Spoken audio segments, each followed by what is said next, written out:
André, eu tô tão feliz que você tá aqui. Obrigada mais uma vez. Acho que o sorrisão aqui dá para deixar claro. Por favor, se você pudesse apresentar, a gente está aqui tendo esses encontros toda segunda-feira.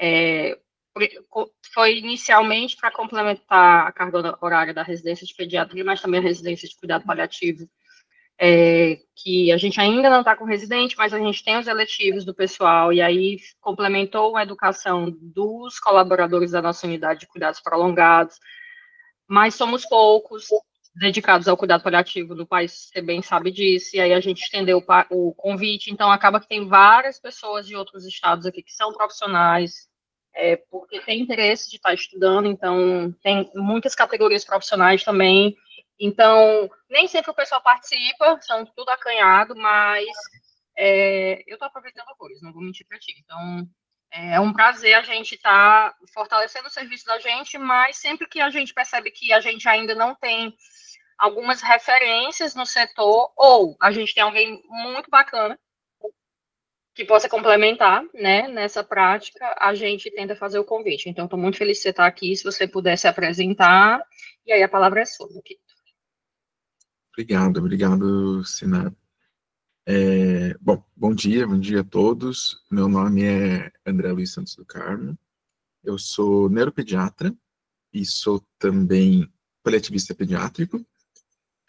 Queria primeiro começar agradecendo, né, o convite da Sinara. É sempre bom poder falar um pouco mais sobre o que a gente faz, sobre o que a gente pensa e raciocina todo dia, né? Então, e a ideia de hoje aqui é ver se a gente consegue fazer um pouco mais dialogado mesmo. Não quero ficar aqui falando.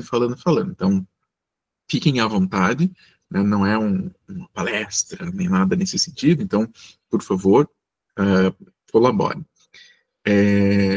Então, só para terminar de me apresentar, né? Eu trabalho na Universidade Federal do Paraná, eu sou professor do Departamento de Pediatria, e agora não sou mais o coordenador do Serviço de Atenção e Cuidado Integral, que é o nosso SACI, que é o nosso Serviço de Cuidado Paliativo Pediátrico do Hospital de Clínicas da Universidade Federal do Paraná. Então, nós estamos aqui implementando esse serviço, né? Depois eu comento um pouco mais sobre como ele funciona e como que as coisas acontecem aqui conosco. Bom, para a gente poder prosseguir, eu vou trazer... Posso começar, né, Sinara? Então tá. Pode sim.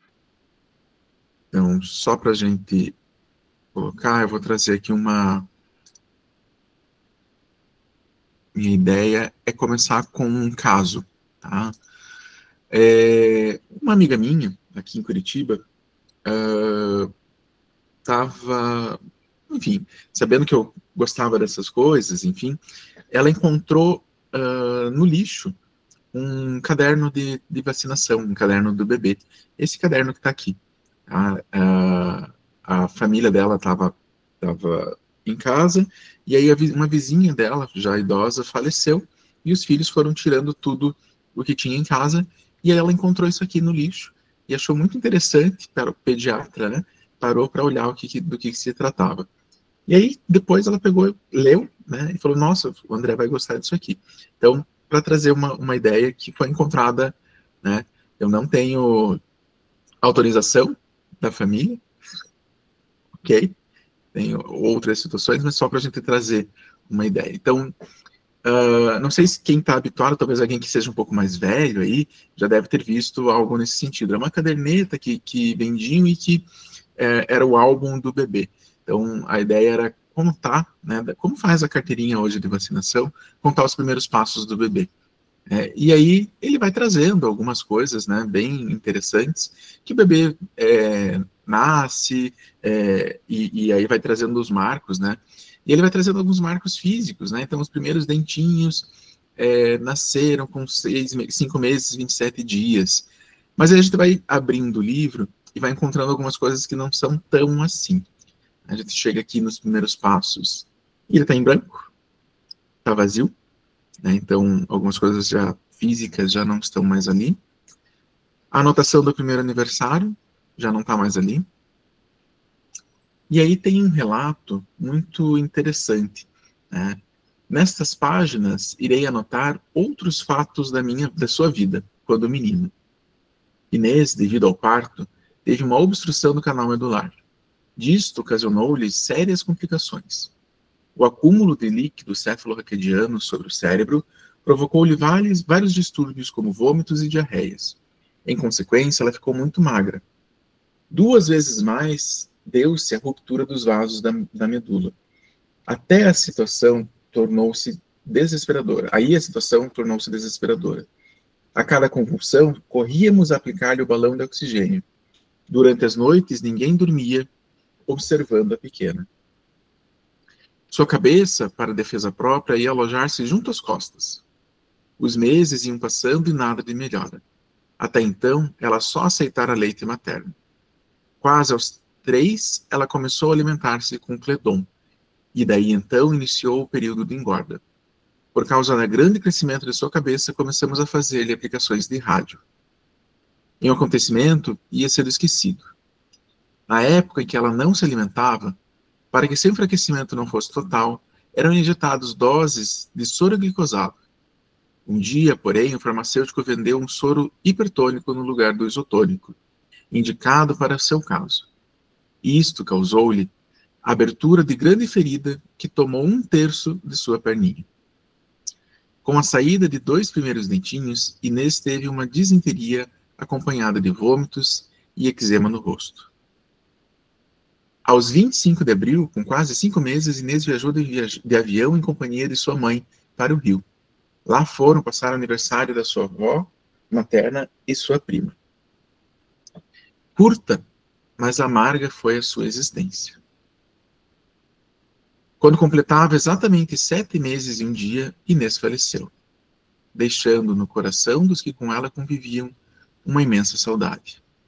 Sua viagem para junto do Senhor deu-se a 29 de junho de 1950, às 10 horas da manhã.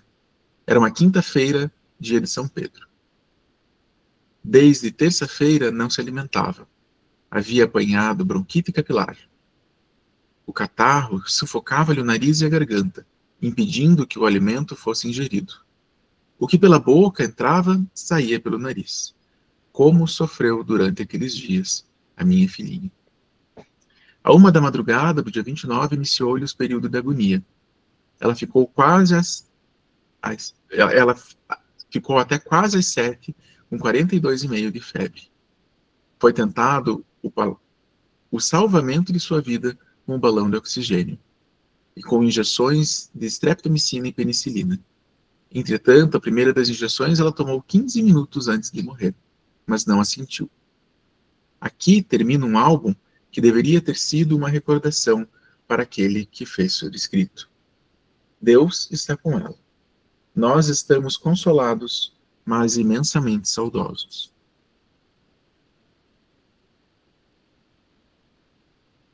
Muito triste, né? Eu trago essa mensagem para a gente pensar que o nosso dia a dia e o efeito do nosso trabalho, ele está aí já antes mesmo de nós existirmos. Ele existe, né? O motivo de nós fazermos esse trabalho está aí, e ele já era feito antes mesmo de nós estarmos aqui, pensando em fazer isso. Né? Esse é um relato de 75 anos, né?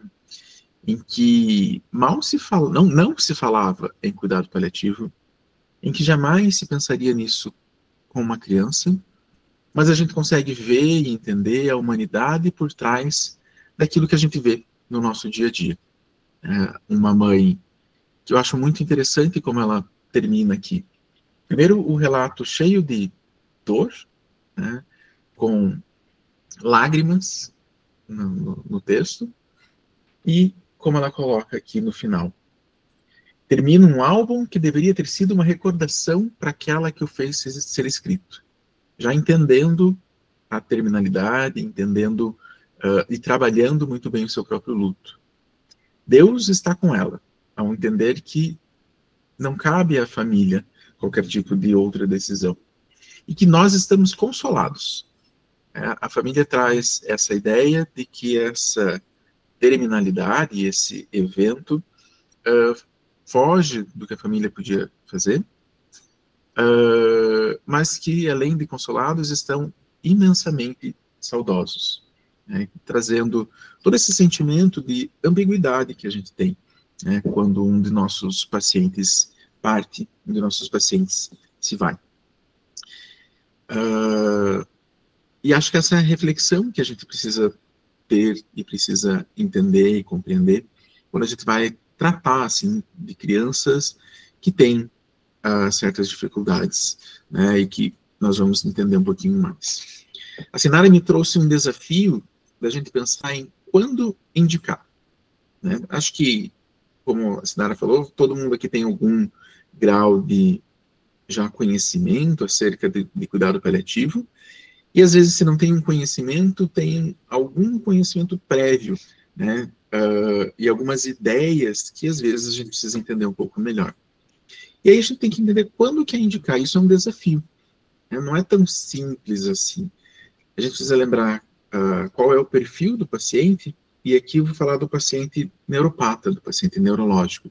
E é importante a gente entender quando indicar, mas mais do que isso, a gente precisa entender o que é esse cuidado paliativo. Nós sempre lemos que o cuidado paliativo ele tem que ser indicado no momento do diagnóstico. Mas muitas vezes eu pergunto, qual que é o momento do diagnóstico? Quando que esse diagnóstico é feito? Quando que esse diagnóstico é dado?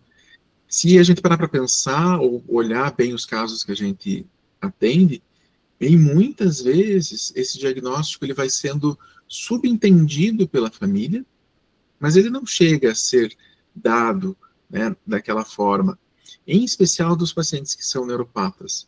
Porque qual que é a jornada que o paciente neuropata tem? Ele nasce, ele tem uma intercorrência, falando aqui daqueles pacientes com hipóxia, por exemplo, ou que nasce com uma doença genética, enfim. E aí ele é feito um diagnóstico de um atraso, é feito um diagnóstico de que ele tem alguma dificuldade, que vai passar por alguma dificuldade, mas normalmente a gente, né, pediatra, tem uma dificuldade grande de falar para a família, olha, o gato subiu no telhado, né, de dizer as coisas não estão indo bem. E aí a gente vai levando e vai mostrando que, olha, podia estar sentando, mas não está. Podia estar caminhando, mas não está. E isso vai sendo aos poucos percebido, e muitas vezes nem o momento do diagnóstico é tão claro para nós e para a família. Aquele diagnóstico vai sendo subentendido, e eu já vi inúmeras vezes pacientes de 2 ou 3 anos, claramente com neuropatas, e que a família vem e pergunta em alguma consulta específica, mas doutor, qual que é o diagnóstico? Ou ele tem paralisia cerebral? E assim, aquele paciente que todo mundo sabe que tem paralisia cerebral, né? E às vezes a gente não fala isso para a família. Então, se a gente tem uma dificuldade de falar em diagnóstico para a família, como é que a gente vai falar de prognóstico para a família? E como que a gente vai abordar terminalidade, fim de vida, né? Então a gente tem que tomar um cuidado nesse momento, né? Porque qual é o momento do diagnóstico? Quando que a gente dá esse diagnóstico? Nem para nós isso é tão claro. E mais do que isso, existe uma outra vertente que fala que a gente tem que fazer o diagnóstico quando há piora clínica. Então o paciente começa a piorar e a gente vai lá e aí fala do cuidado paliativo, mas naquele momento que o paciente tem uma intercorrência ou clinicamente está pior. Mas e se essa intercorrência for justamente a última? E se essa intercorrência acontecer no momento em que ela não for retornável, e aí a gente perdeu um tempo inestimável para falar de cuidado paliativo. Então a gente tem que tomar um cuidado, nós vivemos sempre nessa grandíssima dualidade de o que fazer, como agir. Mas aí eu trago uma outra situação que é muito comum na prática clínica. E o que significa indicar cuidado paliativo? O que temos para nós que é cuidado paliativo? E o que para a maioria das pessoas significa cuidado paliativo? Porque quando a gente vai falar em indicar o cuidado paliativo, não somos nós que trabalhamos com cuidado paliativo que vamos fazer isso. São as outras pessoas, são os colegas, são os pediatras, no nosso caso, que vão indicar e dizer, olha, talvez esse paciente mereça o cuidado paliativo. E o que eles têm em mente quando eles fazem esse tipo de comentário, quando eles nos referenciam esses pacientes? Talvez isso seja o principal ponto que a gente tem que debater. O que significa indicar cuidado paliativo? Muitas vezes a gente ouve, ele está na paliação, mas o que significa isso? Qual que é o significado que a gente está dando a esse termo, a essa terminologia, a isso que a gente está tentando trabalhar? Porque às vezes, para uma pessoa significa uma coisa, para outra significa outra. Então, a gente precisa trabalhar um pouco mais sobre isso. E aí eu vou só relembrar algumas coisas que eu tenho certeza que vocês já estão carecas de saber, que é o que é o cuidado paliativo, quais são aquelas classificações que a gente dá e quando que a gente indica, né? Então, uma das primeiras situações é quando o tratamento é curativo, mas pode falhar. Esse é um primeiro grupo, né? Na pediatria a gente tem alguns pacientes, mas não são a maioria. Né? Esses são os nossos pacientes que estão ali fazendo tratamento para câncer, né? Um paciente com a leucemia. E aí, nesse caso, faz bastante sentido quando a gente fala que o tratamento do cuidado paliativo, ou a indicação do cuidado paliativo, ela vem no momento do diagnóstico. Você tem um diagnóstico. Né? Você tem um momento em que a criança estava bem e depois não estava mais. A criança estava... tem um momento em que eu consigo dizer, aqui é o momento que eu consigo fazer algum grau de intervenção. E as coisas são um pouco mais claras nesse grupo. O segundo grupo é quando eu preciso manter a qualidade de vida de um tratamento a longo prazo, de uma condição potencialmente progressiva crônica. Que também tem pacientes neurológicos nesse quadro, nesse grupo, né, os pacientes com uma fibrose cística, ou uma distrofia muscular de Duchenne, são pacientes que a gente sabe que estão indo mal, né, que eles não vão chegar numa idade tenra, né, numa idade maior, uma idade adulta, mas que estão indo ali, né? E aí a gente consegue também, talvez não no momento do diagnóstico, mas ao perceber essa piora clínica, a gente consegue fazer uma intervenção e as pessoas conseguem entender quando é o melhor momento para indicar o cuidado paliativo. Ou quando a gente tem uma doença que tem uma condição progressiva, que as coisas só vão dali para pior, ou rapidamente progressiva. Neste caso, a gente consegue também entender que quanto antes eu indicar, melhor. Mas, na maioria das crianças, dos neuropatas, nós temos condições que são irreversíveis, que não são progressivas, mas que têm vulnerabilidade e complicações de saúde. São os nossos pacientes com deficiências graves do desenvolvimento. A paralisia cerebral grave, por exemplo, né, uma encefalopatia crônica não progressiva. São aqueles pacientes que nascem prematuros extremos e que certamente terão deficiências e limitações importantes, né? E este é o paciente que a gente precisa lembrar e cuidar, porque esse é o paciente que a gente tem uma certa dificuldade de dizer, esse aqui é o que eu preciso indicar, cuidado paliativo. E por que é isso, né? Porque a gente tem uma grande dificuldade de entender prognóstico nesse perfil de pacientes. Porque a lesão, né, ou o momento em que acontece o insulto neurológico, ele não determina necessariamente, ou até o tamanho do insulto neurológico, ele não determina necessariamente o prognóstico. Então, a gente tem uma grande dificuldade de dizer, este é o paciente que eu vou indicar o cuidado paliativo, porque isso não está muito bem claro de quem é. Vamos imaginar, né, um paciente nosso, acho que todo mundo aqui já deve ter visto alguém assim, que nasceu lá com suas 24 semanas, né, um prematuro de 24 semanas, que nasceu ali com 510 quilos, só para a gente dizer que ficou legal, né, mas que a gente sabe que às vezes é 450, né, enfim, que nasceu ali com seus 500 gramas, e que teve uma intercorrência ou outra, né, teve um sangramento, enfim, foi tendo todas aquelas intercorrências que foram tranquilas, mas que esse paciente, por exemplo, ficou bem, foi de alta sem sequelas, talvez alguma coisa mínima mais para frente, um pequeno atraso no desenvolvimento, mas que ficou super bem. E aí, é o tipo de paciente que a gente diz, puxa vida, se eu abordasse cuidado paliativo lá atrás, essa família teria ficado pé da vida com a gente. Porque eu fiz eles passarem por um sofrimento muito maior. Mas talvez a gente tenha que tomar cuidado com entender o que é o cuidado paliativo, porque a gente tem outras coisas que a gente pode fazer pela família, que não apenas abordar ou não apenas cuidar da terminalidade ou do fim de vida. Então, não necessariamente a gente tem que fazer esse tipo de abordagem. Então, talvez esse seja o ponto da gente realmente começar a acompanhar, mas a nossa dificuldade é que, quando a gente fala em cuidado paliativo, vem uma aura de morte atrás da gente.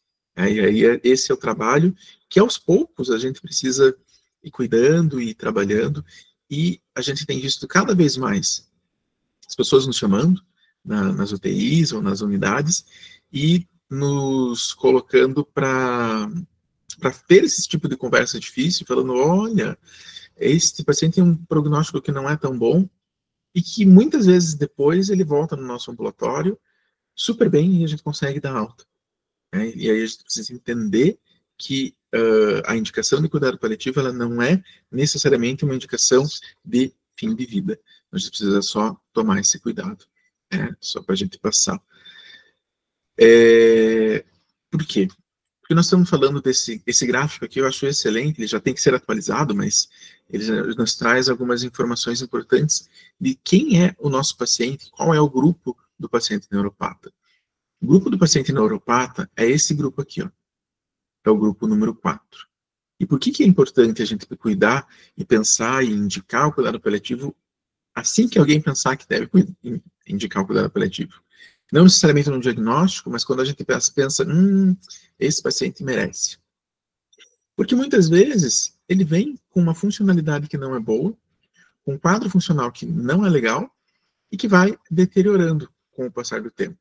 Quando a gente fala que é uma doença não progressiva, a doença neurológica não é progressiva, mas a sua doença como um todo, ela sim, ela é progressiva. O quadro clínico e o status funcional, ele vai piorando com o passar do tempo.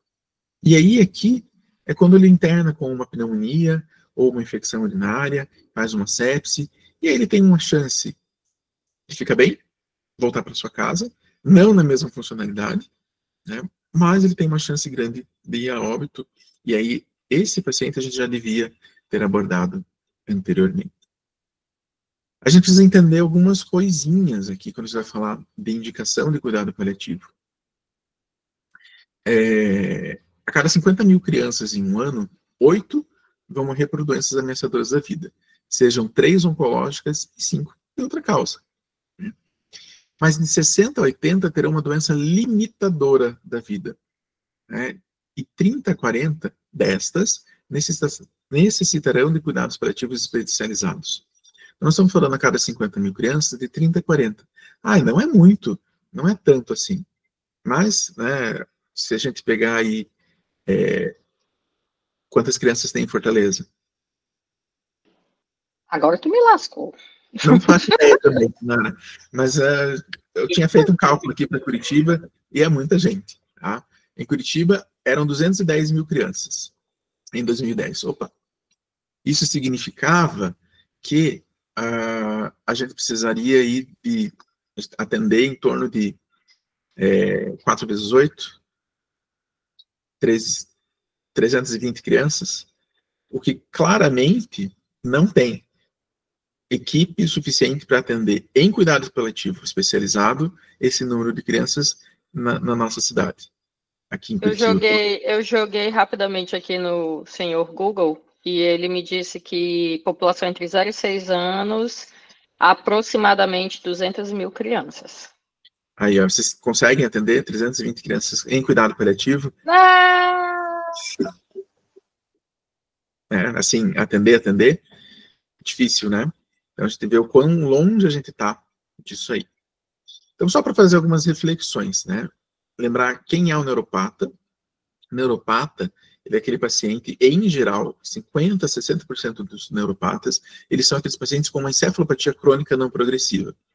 Também famosa paralisia cerebral, na grande maioria. Se não for uma paralisia cerebral, porque não aconteceu antes dos 3 anos de vida, ele vai acontecer depois e vai funcionar dessa mesma forma. Tá? André, Oi. deixa eu até, já que a gente pode fazer uma interlocução, isso da definição da paralisia cerebral é algo que eu também percebo, a dificuldade, eu achei excelente quando você colocou isso do diagnóstico, porque é como se fosse um guarda-chuva, né? Isso da paralisia cerebral. E aí eu percebo aquilo que a gente não nomeia. Eu achei excelente isso que você colocou. Aquilo que a gente não nomeia, a gente não encara de frente, e aí vem um grande tabu para daí eu poder falar sobre a deficiência, as possibilidades de mudança de evolução, o que pode e que não pode acontecer.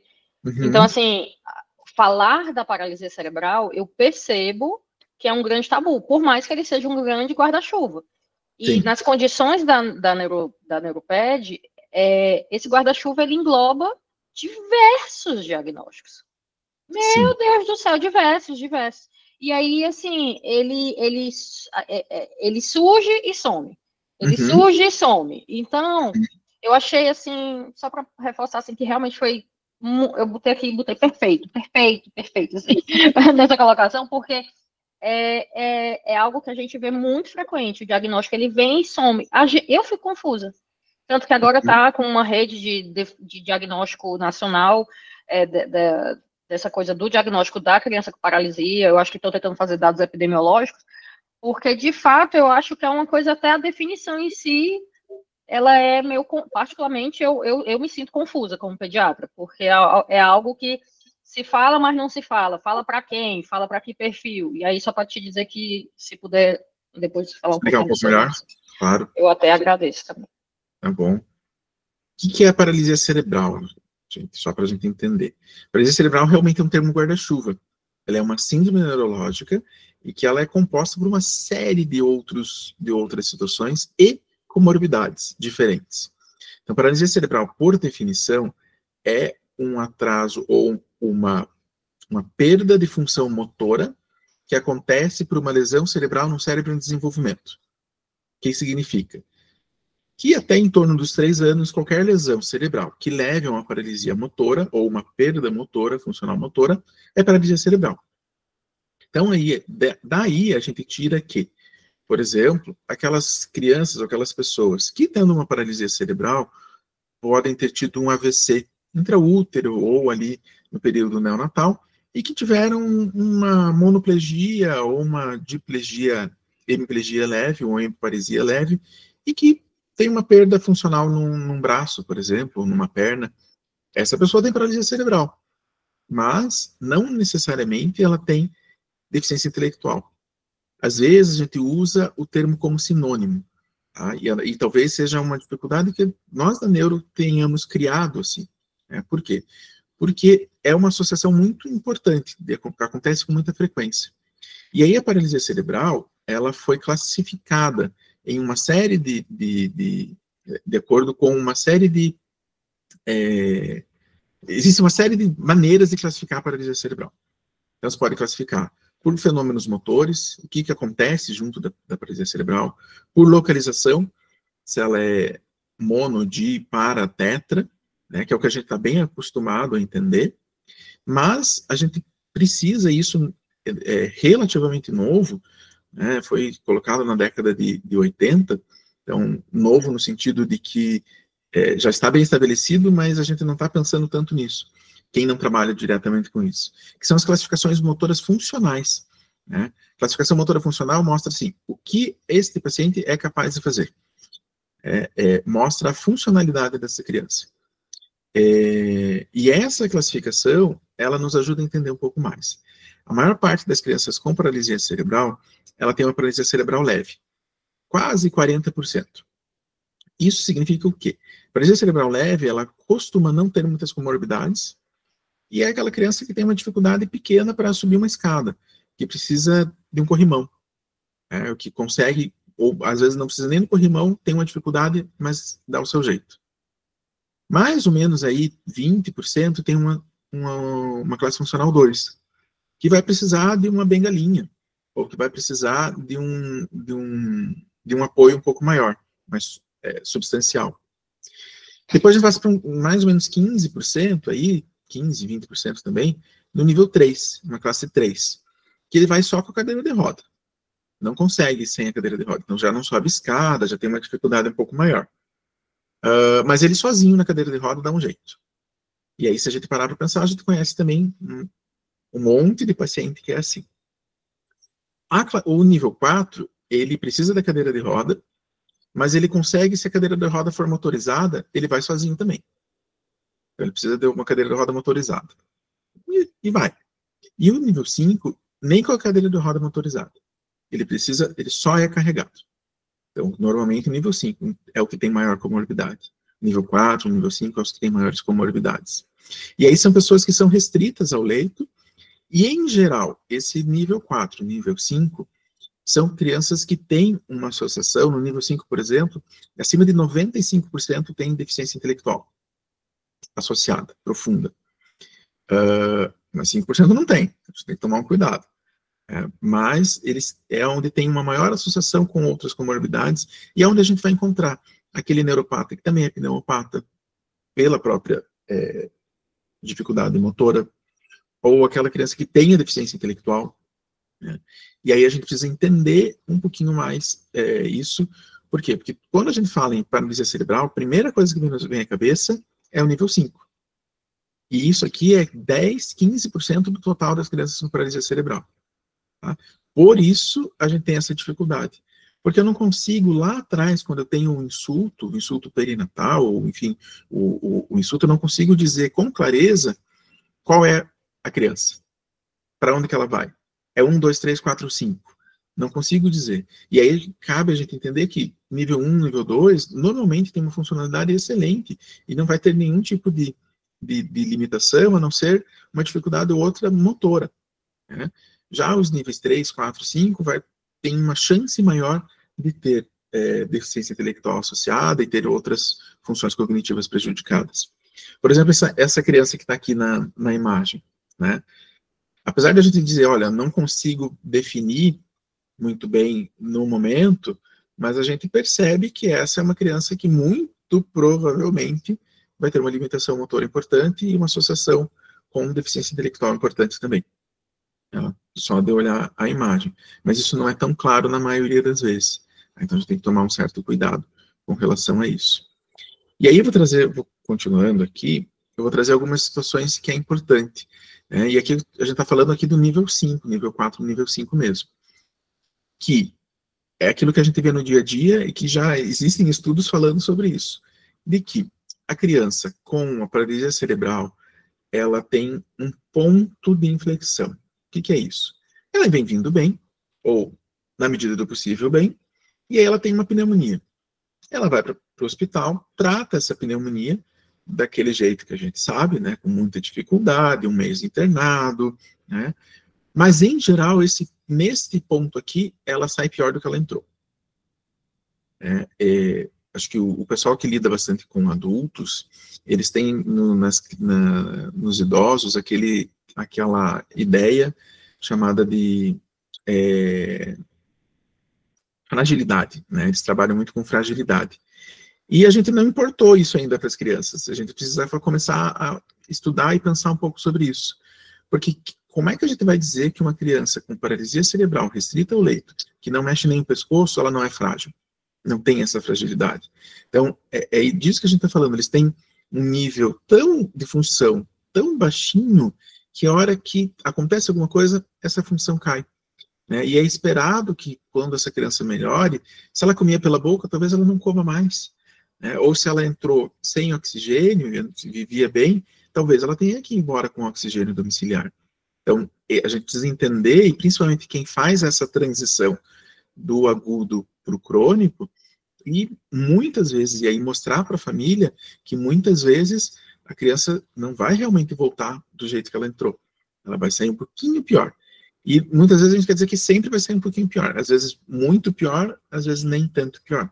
Mas alguma coisa ela acaba perdendo ali pelo meio do caminho. Seja uma capacidade de alimentação própria, seja uma chance aumentada de voltar a ter que internar.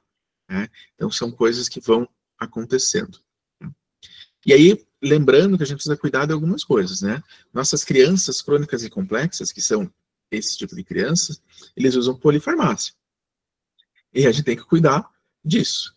Né? Puxa vida, eu tenho que cuidar com o que eu estou fazendo. Cuidar com interações medicamentosas, cuidar com o tipo de coisa que eu vou fazer, e às vezes usar essas interações medicamentosas ou usar esses efeitos adversos de nosso favor.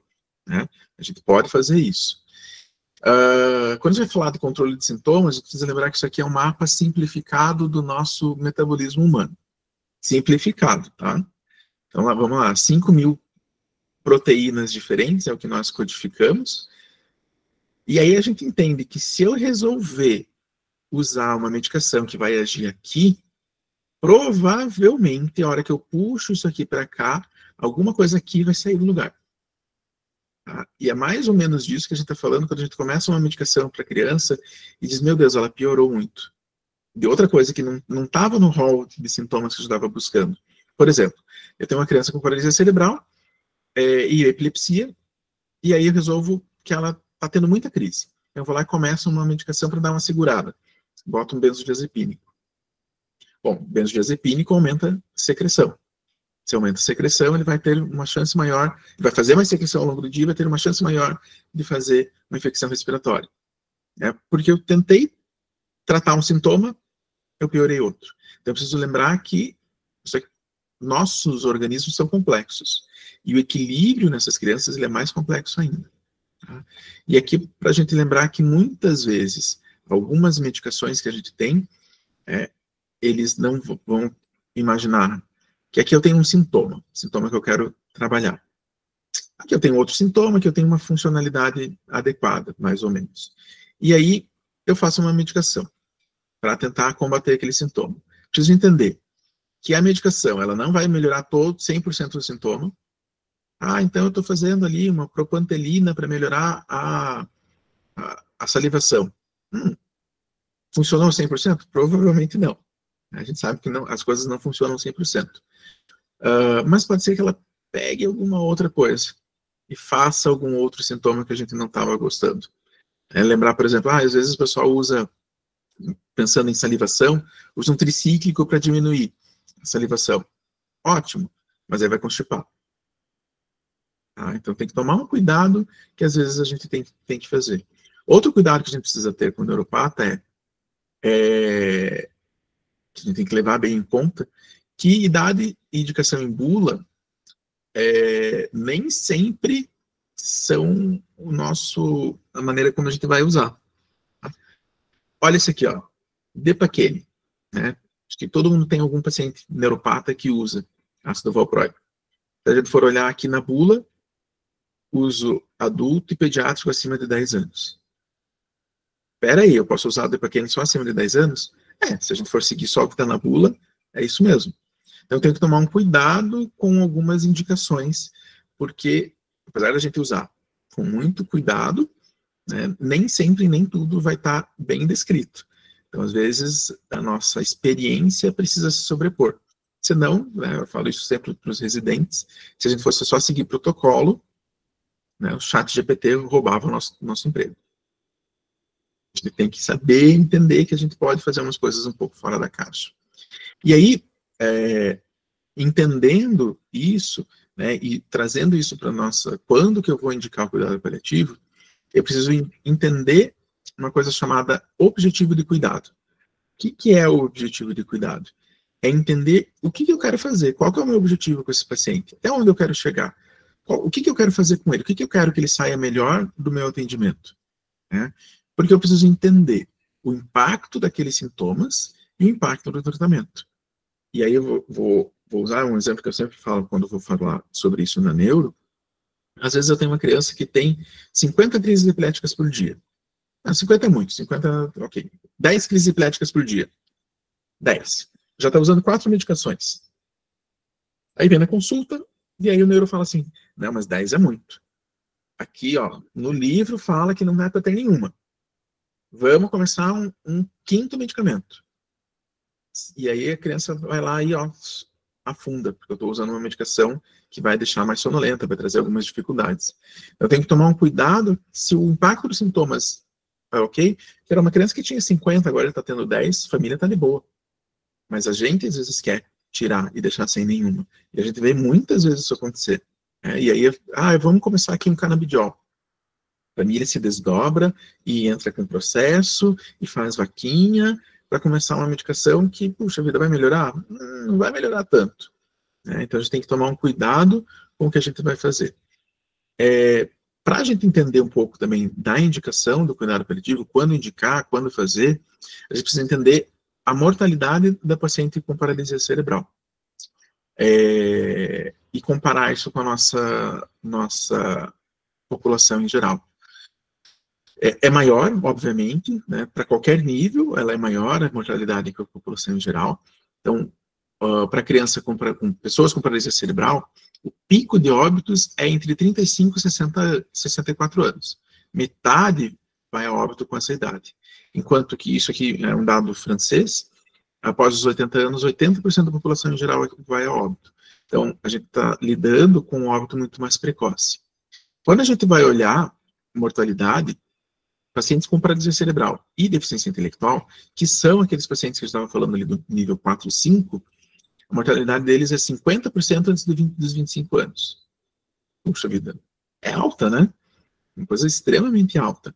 Né? E essa mortalidade, em outros estudos, ela está extremamente relacionada à funcionalidade. Quanto menor a função, maior a chance de um óbito precoce. E aí, quando somadas a múltiplas deficiências, existe uma sobrevida de 15% aos 35 anos. Isso significa o quê? Que se eu tenho um paciente com uma deficiência, uma paralisia cerebral, que é uma deficiência motora, uma deficiência intelectual, que é uma deficiência cognitiva, se ele também tem uma surdez, uma perda auditiva, ou uma cegueira, uma perda visual, se a gente olhar bem comum nos nossos prematuros extremos, 85% vai a óbito antes dos 35 anos. Mas não quer dizer que eles vão a óbito logo. Quer dizer que eles vão aos pouquinhos. Né? Eles vão, é como se a gente fosse perdendo eles ao longo do caminho. E qual que é o maior fator determinante para esse tipo de situação? É não sentar aos 24 meses. Então, tem um estudo mostrando que não adquiriu a habilidade de sentar aos 24 meses, tem uma chance maior de óbito antes dos 18 anos. Tá? Qual é a chance? A gente não sabe. É um tema que não é tão estudado, então a gente não tem tanto esse fato. Não é só a gente que não aborda, sabe, Sinara? A gente vai deixando de lado. As pessoas, em geral, não gostam de falar um pouco sobre esse tema. Tá? André, queria até só pontuar, é tão interessante que, tipo, você falou esse dado agora, né? Não sentar aos 24 meses. Chance de óbito antes dos 18 anos. Eu trabalho com isso o tempo todo, mas me choquei. Uhum. É muito interessante, né? Por mais que eu saiba. Tipo, não me surpreende, mas me choquei. Loucura, né? Sim, porque é o tipo de coisa que a gente... eu imagino que seja assim, mas eu não tenho o dado para mostrar, e quando aparece um dado, você diz, meu Deus, é tudo isso, né? E a gente não... E se para nós, que fazemos isso todo dia, isso é chocante, imagina para a família. Então, a gente tem uma dificuldade, exatamente, não surpreende, mas abala. A gente tem uma dificuldade de lidar com isso, com as famílias também. Né? E aí, queria trazer algumas coisas, assim, né, só para a gente ir entendendo um pouquinho mais. Lembra que a gente falou que eu preciso traçar o objetivo do cuidado? E às vezes a gente fala muito, muito em traçar o objetivo de cuidado, mas a gente não nomeia o que é esse objetivo de cuidado. Então a gente precisa caracterizar também. Então lembra, aquilo que a gente não nomeia, a gente vai fazer mal feito. Não mal feito, mas a gente não vai dar a devida atenção. Então eu preciso nomear o que é o objetivo de cuidado. Então, quando eu tenho uma doença, uma situação que é ameaçadora da vida, ou que é limitante da vida, ou enfim, uma doença. Vamos falar de uma doença que fica mais fácil para a gente entender. Eu tenho mais ou menos 5 linhas, e entendo que isso aqui é teórico, né? Não é exatamente, não necessariamente exatamente assim, mas eu tenho algumas linhas para onde eu posso seguir. A primeira linha é a linha da cura. Aquela coisa que a gente está bem habituado, né? É o que a gente faz no dia a dia. O paciente vem com uma pneumonia, eu vou curar, ele vai embora com essa pneumonia. Mas, para alguns pacientes, eu não consigo uma cura. E aí eu vou buscar, normalmente, eu passo para a segunda etapa, que é a reabilitação. Vou tentar reabilitar e fazer ele ser reabilitado. Mas alguns pacientes estão além dessa capacidade de reabilitação. Eu não consigo reabilitar, porque ele não tem funcionalidade para isso. Então, neste paciente, eu vou buscar qualidade de vida. E aí entendo que, mesmo quando eu vou buscar cura ou reabilitação, eu vou buscar também qualidade de vida. É que eu não consigo mais, quando eu chego em dar qualidade de vida, quando esse é o objetivo do cuidado, é que eu não consigo ter como objetivo a reabilitação e cura. Mas se eu estou tentando a cura, eu posso dar qualidade de vida e conforto também. Então, só para a gente entender que eles não são excludentes, mas é como se fosse um degrau. Só que para alguns pacientes eu não consigo dar qualidade de vida. A gente sabe disso. A gente percebe, a gente trabalha com isso sempre, que a gente tenta dar qualidade de vida. A gente diz, meu Deus, se isso é dar qualidade de vida, como que é não ter qualidade? E aí a gente pega, assim, uma família que passa, né, horas e horas tentando alimentar uma criança, que qualidade de vida que é essa? A gente precisa tomar um cuidado, que às vezes a gente não consegue dar também. E aí, se eu não dou a qualidade de vida, eu vou tentar dar o conforto. E assim, olha, já que qualidade não dá, pelo menos que você se sinta bem com isso. E muitas vezes é mais difícil ainda de dar o conforto. E aí é quando eu vou tentar dar uma morte digna. Eu vou oferecer que essa situação do final de vida seja digna. Então, são alguns passos que a gente tem para dar. E aí todo o nosso tratamento, tudo que a gente vai fazer, ele vai estar buscando e focando uma dessas situações. E aí vou dizer que quem lida muito com o neuropata crônico, a gente vai estar muito oscilando entre essas três aqui. A cura para o neuropata ela não é possível, a reabilitação ela é possível em muitas situações, mas aí eu vou dizer que o neurologista, ele em geral está focado na reabilitação e acaba esquecendo um pouco de qualidade de vida e conforto, e muitas vezes nós paliativistas, estamos muito mais focados em qualidade de vida e conforto e às vezes esquecemos que a reabilitação pode ser possível. Então a gente tem que fazer também esse caminho, né? E aí a gente precisa entender algumas coisas. A gente entender o que é a adequação de suporte. O que é adequação de suporte? É quando eu não consigo nenhum desses pontos e aí eu vou buscar uma morte digna. Ou melhor, não é só isso, né? Adequação de suporte é a adequação do que eu vou fazer a cada um dos objetivos de cuidado. E aí eu trago isso aqui justamente porque é um pouco difícil da gente trabalhar e as pessoas não lidam muito bem com esse tipo de adequação de suporte. Adequação de suporte ao objetivo de cuidado de buscar a morte digna. Faltou colocar aqui, tá? Que é o quê? É o que eu vou fazer com aquele paciente que não está bem e que eu sei que ele vai a óbito logo. Então, eu preciso entender. Qual que é o nosso problema? Na maioria das vezes, os pediatras que nos indicam pacientes para o cuidado paliativo, eles estão achando que é isso aqui que a gente vai fazer logo de cara. É fazer algum tipo de adequação de suporte, ou como se chamava antigamente, de limitação de suporte. E não é. Né? A gente tem muitas outras coisas que a gente pode fazer, que a gente deve fazer antes de chegar aqui. Isso aqui é para fazer para aquele paciente que está em fim de vida. Né? Então, a gente tem algumas situações que a gente pode trazer, né, de alguns cuidados com o neuropata, o que a gente pode trazer de cuidado, né? Por quê? Porque não é só o cuidado do fim de vida. A gente precisa entender que os pacientes têm dor, nossos pacientes neuropatas, eles sentem dor com muito mais frequência do que pacientes não neuropatas, então, em vista de tudo aquilo que eles passam, da condição que eles estão submetidos. Nossos pacientes neuropatas, eles, em geral, são desnutridos, né? A gente tem que tomar um cuidado, né? Por quê? Porque a alimentação e desnutrição tem uma questão emotiva, as famílias mexem muito com o objetivo da mãe de vida, que é cuidar bem da criança, e cuidar bem é ver uma criança bem nutrida. Quem nunca viu uma avó falando, tá gordinho, tá saudável, e aí se a criança não consegue se alimentar, vem a culpa, né, e a gente precisa entender e enfrentar isso. A gente tem que tomar um cuidado de um desvio padrão estabelecido. É bem difícil, existem já curvas de tabelas de crescimento e de ganho de peso para neuropatas, e é bem difícil de usar. Eu, como neuropediatra, no meu serviço, as pessoas não querem usar essa curva, jogam na curva normal, e aí as coisas dão errado, a gente não sabe interpretar muito bem, então a gente precisa entender e que não é normal o neuropata ser desnutrido. Eu acho que isso a gente precisa ter bem em conta. Não é normal. Tá? Aquela criança com uma paralisia cerebral no carrinho, todo durinho, né, bem magrinho, isso não é o habitual.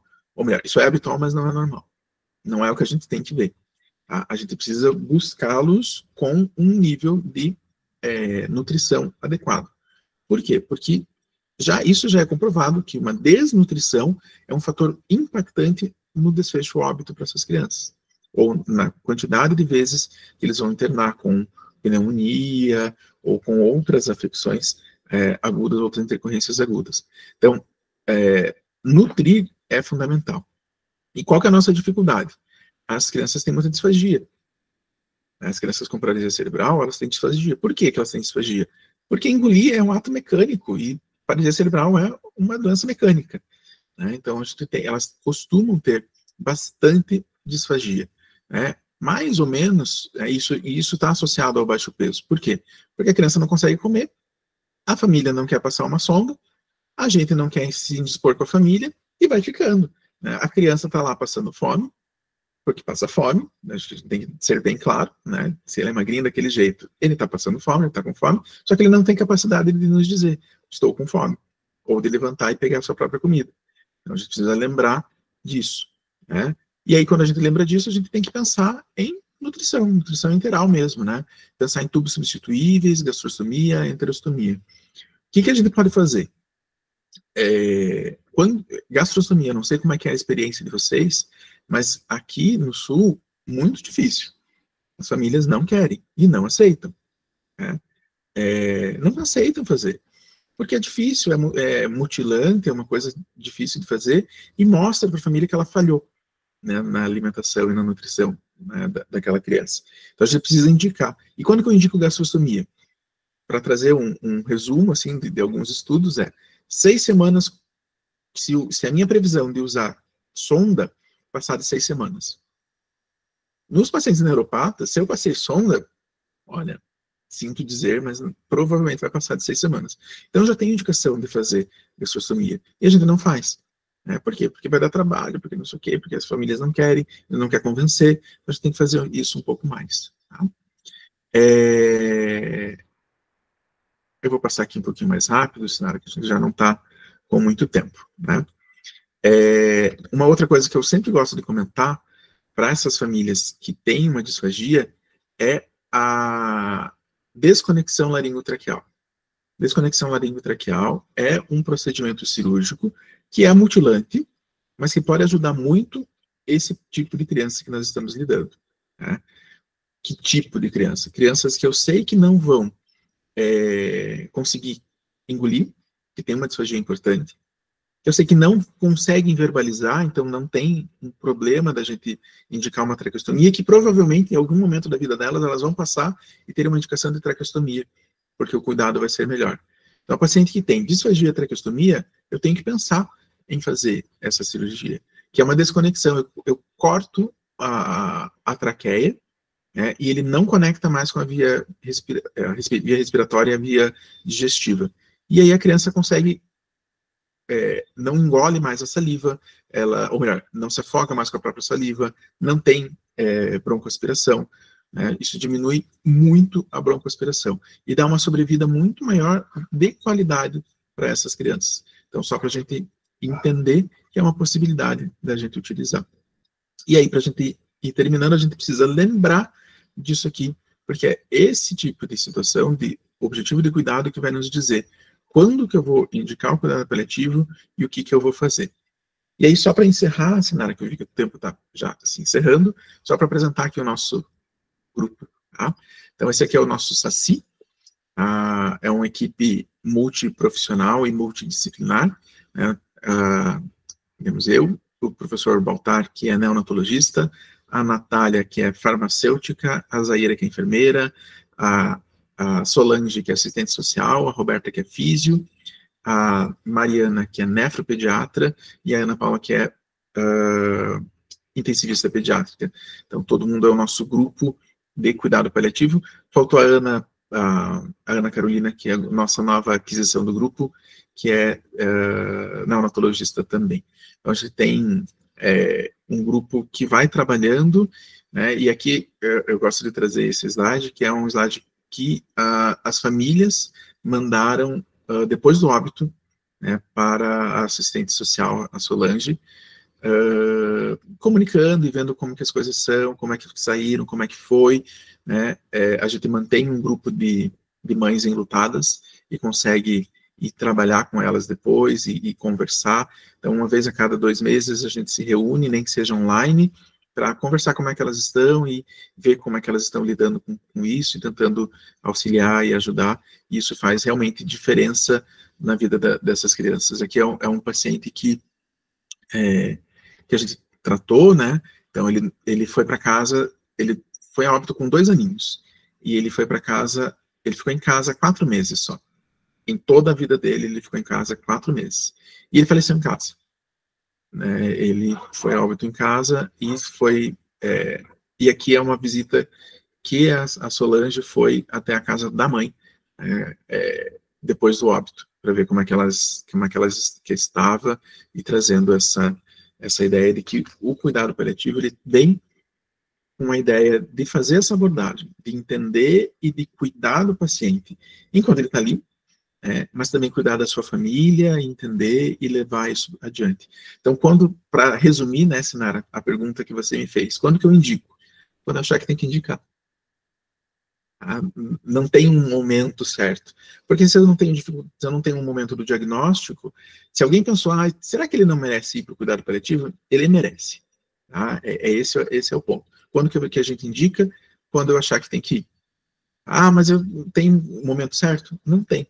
Porque se a gente chegar no final, vai ser mais difícil chegar no final da vida da criança. Vai ser bem mais difícil.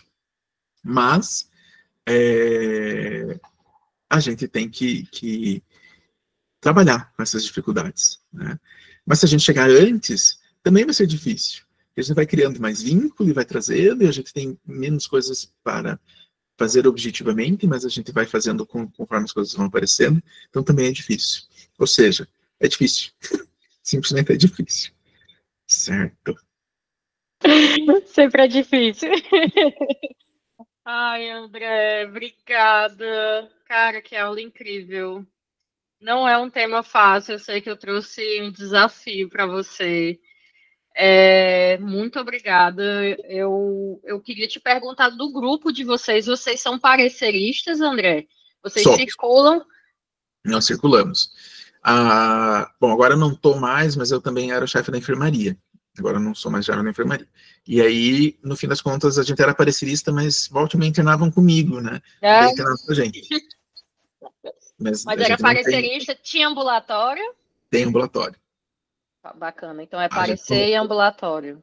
A gente tem um ambulatório que fica junto da neuro. Barra enfermaria, chefe dependente. A gente tem um ambulatório que fica junto da neuro e agora a gente está começando um ambulatório junto finalmente, da onco. Que bacana, cara. E a equipe é incrível, a tua equipe é incrível. O farmacêutico... Olha aí, Joaquim, vem para nós, Joaquim. O Joaquim está aqui, é o farmacêutico clínico que está na unidade aqui da gente. Eu ia te perguntar, mas eu já entendi que a tua resposta, porque a gente teve uma aula com a nossa reumatopede, que está até aqui a Natália, mas eu entendo que cada categoria e essa diversidade dos diagnósticos, que a gente tentou encontrar no grupo da Reumata, André, hoje eu tenho esses grupos diagnósticos, a gente já entendeu que não tem um tratamento com terapia modificadora importante e o impacto de funcionalidade e de qualidade de vida é muito grave. Esses aqui a gente disse assim, olha, a gente vai fazer o acompanhamento porque a gente entende que é importante, mas eu entendo o que você desde o início falou. A gente, nesses grupos, aborda o diagnóstico muito claramente porque muda muito drasticamente, talvez até pela especialidade abordar diferente, né? O diagnóstico, prognóstico, tratamento, ausência de tratamento. Eu fiquei pensando, será que nesse grupo das crianças com diagnóstico de paralisia cerebral, porque a gente não usa funcionalidade para prognosticar. Muitas vezes a gente usa a funcionalidade para entender qualidade de vida, né? Às vezes a escala funcional, não na paralisia, mas na pediatria, eu falo muito com o pessoal aqui, entrei na internação e modifiquei a minha escala de funcionalidade na internação, ela é um chama de atenção para, olha, essa internação modificou a trajetória, então deve trazer sofrimento, né, de várias esferas, então uma atenção. Mas aí fiquei me questionando, será que nas crianças com diagnóstico com paralisia, nível de funcionalidade, como você colocou, né, que é o GM, sempre esqueço, né, mas ali 4 e 5, será que nesse grupo, usar a funcionalidade seria um marcador, sabe, para pensar na sensibilidade da abordagem da paliação, mas eu entendi o que você colocou. É porque, às vezes, o protocolo, ele aparece não para engessar, mas tu entende que nem sempre a gente vai ter grupos como o seu, que vão estar fazendo essa educação nos setores, né? Nem sempre vai ter comissões como a nossa, né? Que vai estar no setor meio que educando. Então, às vezes os protocolos, tipo essa coisa que o departamento, né, vai fazendo, né, da SBP, então eles vão meio que tentando criar sugestões para que as pessoas, poxa, esse menino aqui, ele está restrito no leito e é maca, nem senta, né? E tem uma paralisia cerebral. A abordagem do cuidado paliativo aqui, ela faz sempre, porque às vezes as pessoas nem Nem lembram. pensam. Sim. Aí eu fico me questionando, será que é o tipo, porque aí não quer dizer que o paralisia cerebral que usa só a muletinha não tenha uma condição evolutiva grave com outros sintomas que não vai ter benefício, mas o 4 e 5 Vai certamente ter. sim. Uhum. Certamente sim, sabe? Fiquei me questionando e te cutuco nesse sentido. Mas sei que você já respondeu, mas deu uma cutucada agora. Não, mas o que a gente tem usado, assim, sabe, assim, aquele paciente que é velho frequentador do hospital. Aquele que vai no ambulatório, que sendo 4 e 5, mas está super bem, que interna, assim, uma vez a cada 5 anos, esse a gente tem deixado quieto. Certo. Tá? Porque, assim, qual o grau de intercorrência dele? Muito pequeno. Uhum. O que a gente pode ajudar nele? Muito pouco. Então, esses a gente realmente não tem ido atrás. Se aparece, se indicam pra gente, a gente vai ver, tá tudo bem. Mas a gente não tem corrido atrás. A gente tem corrido atrás daquele que, assim, internou agora com uma pneumonia, aí foi de alta, daqui 2 meses ele tá de volta. Opa, esse aqui talvez a gente tenha que acompanhar mais de perto, e aí a gente toma para nós. Porque justamente a gente tá mais assim. Diga, pode falar. Não, mas qual que é a nossa dificuldade? É das pessoas não entenderem que o cuidado paliativo, ele não necessariamente é terminalidade. Exato. E não necessariamente eu não vou indicar determinadas coisas. Isso. Né? Então, a gente tem, por exemplo, 3 pacientes nossos que já tivemos abordagens no cuidado paliativo, mas que as famílias fogem. Assim, elas não voltam mais com a gente. A gente tem uma conversa super tranquila e tal, e aí marca o retorno e não volta. Marca o retorno e não volta. E aí, quando a gente chega para conversar, tá virando o olho, assim, tipo, lá vem eles de novo. Por quê? Porque daí também tem a ver com a nossa comunidade, uma comunidade do hospital mesmo, que às vezes essa criança chega lá e fala assim, chegou de novo, não tinha nem que estar aqui. Sim. E aí a gente já ouvi de plantonista do PA falando assim, não, mas não tem nem que internar, porque essa criança devia estar no paliativo. Não, gente, calma, tem que internar, se for necessário tem que ir para UTI, né? Não é por estar... É até importante ouvir isso, que aí, né, gente, é em todo canto, né? Não é só aqui, é no Brasil todo que isso acontece. Mas eu fico pensando, André, não é nem o encaminhar para o paliativista, é a gente lembrar daquele cuidado paliativo primário, né? Isso, que, tipo, exatamente. O pediatra, o neuropediatra, o pneumo, o intensivista, onde essa criança fizer a trajetória dela, certas comunicações que são muito referência da paliação, a gente fazer essa abordagem, né? Falando das possíveis trajetórias, tipo na ANEL, não é que vai acontecer, mas acolher essa família diante desse sofrimento e saber que existem possibilidades de caminho. Não selar o caminho dessa criança, né? Porque, como você disse, a condição também pode ser limitante, né? De funcionalidade. E aí é muito ruim, neuroplasticidade, mas ninguém nunca fala de distúrbio de deglutição. E aí, pneumonia, e aí a gente na intensiva às vezes vê aquele menino com um pulmão super difícil de ser cuidado, e a família não faz a menor ideia de que isso aconteceu. E a criança a criança é alimentada com 5 anos, com dieta pastosa, e você sabe por que aquilo aconteceu. Assim, é como você trouxe em toda a sua aula. Então, eu nem vejo muito essa coisa do encaminhar para a paliação no sentido, mais uma vez, que não é só sobre adequação de suporte, né? Mas desde o início, desde o especialista que está acompanhando no começo, o pediatra, de todas as pessoas que entram em contato com essa criança, poxa, a gente sabe como muito bem se trouxe, né? Curva de inflexão, a gente sabe como muitos podem ou não evoluir, mas tem os caminhos, cara. Então, todo mundo pode acolher e cuidar, falar da polifarmácia, dos efeitos adversos ou não. Tem um monte de coisa que dá para ser falada, né? Na trajetória de uma criança dessas, né? Que não é falar só sobre o fim de vida, né? Ah. Ai, maravilha, perfeito. Olha, já os grupos bombando, viu? Veloz dizendo, já está aqui. Aula incrível, feliz em ver Sinara. avaliação que a gente querendo falar. Ai, meu Deus, quem é? A Ângela. Ai, Ângela, nossa neuropédia, André. Convidei ela. Tudo bom, André? Eu queria lhe Olá, dar os tudo bem? parabéns pela aula. Foi Obrigado. excelente, muito bom. Adorei aí todas as coisas que você colocou, que são coisas que, como neuropediatra, todos temos dificuldades, né?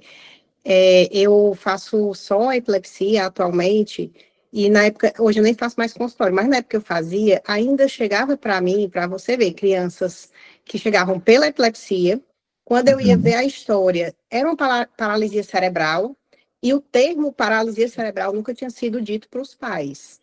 Assim, então, eu vinha aquela criança que não era, geralmente não era com um comprometimento motor muito grave, eram crianças que estavam ali no dia a dia, deambulavam, desenvolver a fala, mas tinha um déficit motor evidente, desde o início, né? E quando já chegavam com imagem, já tinham aquela lesão sequelar na imagem, não tinha, assim, não tinha dúvida, na história tinha algo periparto, então já não tinha dúvida, mas ninguém, assim, antes dela chegar em mim, ninguém nunca falou assim para a mãe, isso aqui é E um fazendo paralisia físio toda cerebral. semana, 3 anos, né? Isso. E aí ela chegava com epilepsia, e assim, tipo, os pais desesperados, por quê? Por que será que ela está tendo crise epilética? Assim, que seria uma coisa que, se tivesse sido falado da paralisia cerebral desde o início, né, você já poderia ter explicado sobre riscos de outras coisas que podem surgir ao longo da vida, né, como crises epiléticas. Então, acabava que às vezes, eu me surpreendia, muitas vezes, assim, que chegava tratando já a epilepsia com fármaco e quem atendeu antes não explicou que a criança tinha uma paralisia cerebral. E aí, assim, eu vejo, né, a gente vê na nossa prática que isso acontece nos pacientes internados também, e muitas vezes eu não acho que é porque ninguém nunca falou. Às vezes, sim, ninguém nunca falou, mas muitas vezes as famílias não estavam abertas a ouvir também, porque a gente também tem essa conversa e a gente vê se repetindo depois um discurso de que, eu não sei o que meu filho tem, eu acho que ele vai ficar bom, o problema dele, e já foi explicado, né? Quando é doença genética também, já vi isso acontecer. Já tive paciente que eu explicava que tinha defeito genético, cromossomopatia, que todas as células do corpo têm aquele defeito, e quando surgia uma nova dificuldade, a mãe vinha me questionar, mas por que ele está apresentando esse comportamento assim? Ele não vai aprender como as outras crianças aprendem? Eu disse, vamos voltar lá para as células dele, que todas têm um defeito genético. Assim, a gente fica repetindo, né? Então, é um desafio que não é, assim, que eu acho que é para todos, né? E aí, se a gente tivesse mais, não sei, uma equipe que todo mundo aborda, né, essa questão do diagnóstico, eu começo, assim, o que eu vejo como principal, vem todos os desafios depois do cuidado paliativo, mas sem o diagnóstico, né, sem aquela aceitação da família do diagnóstico, a gente não consegue nem começar. Uhum. Então, achei muito importante isso daí que você pontuou. Parabéns, aí foi muito, muito bom, muito proveitoso, e aí a Sinara está aí cheia de ideias, né? Eu já sei que... Já aperrei. A gente sempre tenta ter um especialista para chamar de nosso, né? A Ângela é a que a gente colocou debaixo do braço aqui, André. Aí já, Ângela, vamos lá, vamos lá, vamos lá, vamos lá. Eu adoro a equipe. A pobre. A Sinara está sempre com ideias, né? Sempre, sempre. Ô, André, para com isso. Não, tudo bem, a gente sempre tá também. Alguém gostaria de pontuar alguma coisa, perguntar alguma coisa? Ai, André, muito obrigada, viu, de novo. Depois eu vou te aperrear que a gente está com nossas coisas na pendência aí, né? Mas, oi, fui falar, droga. Então, vamos lá, que a gente passou um pouquinho do nosso horário. Muito obrigada, doutor André Luiz. Tenha um bom dia. A gente se fala, tá? Obrigada, gente, por ter ficado até agora. Obrigado, Beijo. gente.